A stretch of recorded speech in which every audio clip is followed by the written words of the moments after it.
YouTube चॅनलमध्ये स्वागत। मी आज तुम्हाला दाखवणार आहे साध्या आणि सोप्या पद्धतीने पण खूप टेस्टी असे साबुदाणा वडे। त्यासाठी लागणारे साहित्य हे पहा। हे साबुदाणे घेतलेत पावशर, बटाटा घेतलाय उकडलेला, शेंगदाणे घेतलेत भाजून घेतलेत, चवीनुसार मीठ आणि ह्या 10 ते 12 मिरच्या। शेंगदाण्याचा कूट करून घेऊया। शेंगदाणे भाजून ठेवले होते मी। करून झालाय। आता आपण मिरच्या पण वाटून घेऊया। 10 ते 12 मिरच्या घेतलेल्या आहेत आम्ही। तिखट मिरच्या आहे म्हणून थोड्याच घेतल्या। आता ह्या पण बारीक करून घेऊया। आता आपण हे बटाटे कुस्करून घेऊया।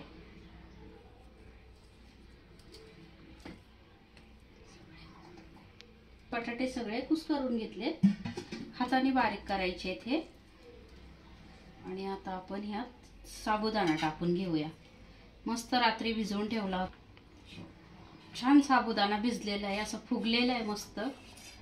बटाटे साबुदाणे घेतले आपण। आता आपण हे मोठी मोठी मिरची वाटून घेतलेली ती टाकून घेऊया।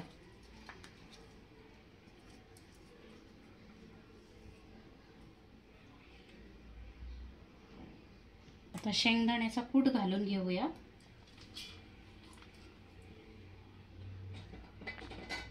कमी पडल्यावर आपण अजून टाकणार आहे शेंगदाण्याचा कूट।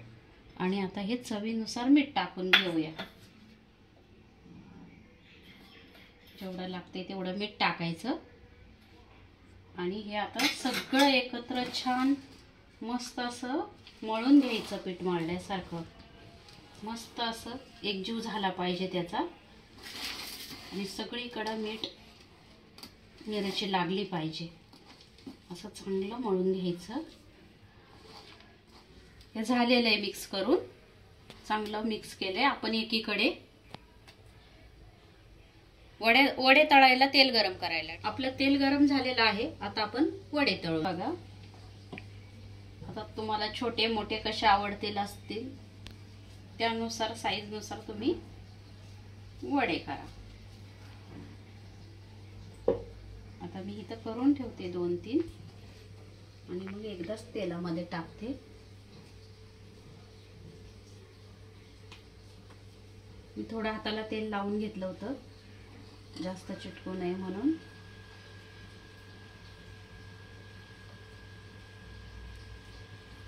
मस्त वडे होणार आहे आपले झणझणीत।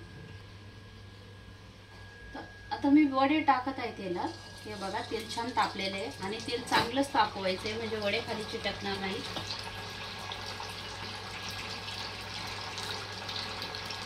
टाकताना काळजी घ्यायची आहे, तेल हातावर उडणार नाही याचं।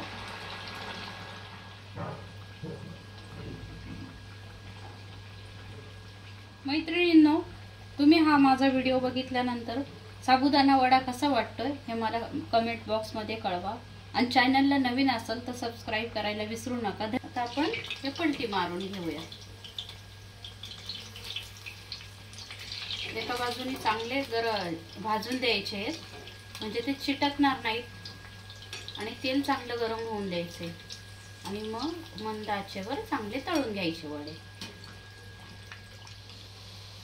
वडे आपले तळून झालेले आहेत, चांगले भाजले दोन्ही बाजूनी। आणि काढताना नेहमी गॅस फुल करायचा म्हणजे मस्त ब्राऊन कलर आलेला आहे आपल्या बघा। आता आपण दुसरे वडे टाकून घेऊया।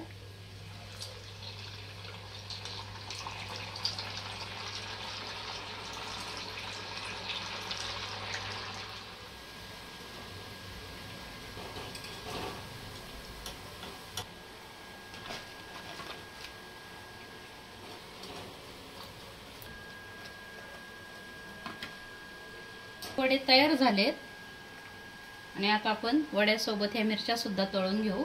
त्यांना थोडी सुरी मारून घेतली उडवू नये म्हणून तेलात।